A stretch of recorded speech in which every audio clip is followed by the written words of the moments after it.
राज्यात यापुढे मुले मुली एकत्र असलेल्या सामायिक शाळांनाच परवानगी देण्याचा निर्णय शासनाने घेतला असून सध्या राज्यात मुलांसाठी आणि मुलींसाठी स्वतंत्रपणे सुरू असलेल्या शाळांनाही एकत्र शाळा सुरू करण्यासाठी परवानगी देण्याचे शासनाने ठरवले आहे। राज्यात आतापर्यंत मुलांसाठी, मुलींसाठी आणि एकत्र अशा तीनही प्रकारच्या शाळा सुरू करण्यासाठी परवानगी दिली जात होती। मात्र यापुढे मुले आणि मुली एकत्र असलेल्या शाळांनाच परवानगी देण्याचा निर्णय शासनाने घेतला आहे।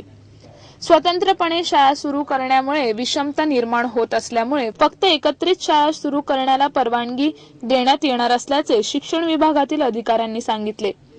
मुला-मुलींसाठी सध्या स्वतंत्रपणे सुरू असलेल्या शाळा सुरूच राहणार आहेत। त्या बंद करण्याचा किंवा सामायिक करण्याचा शासनाचा विचार नाही।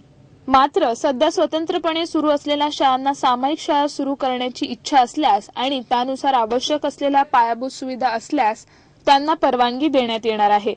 राज्यात अनेक ठिकाणी मुलींसाठी आणि मुलांसाठी स्वतंत्रपणे शाळा सुरू आहेत। मात्र काळाच्या ओघात सामायिक शाळांकडे वाढता ओघ आहे।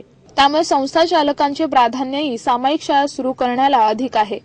दरवर्षी नव्या शाळांसाठी सुरू करण्यासाठी येणाऱ्या अर्जांमध्येही अभावानेच मुलांसाठी किंवा मुलींसाठी वेगळी शाळा सुरू करण्याचा प्रस्ताव असतो।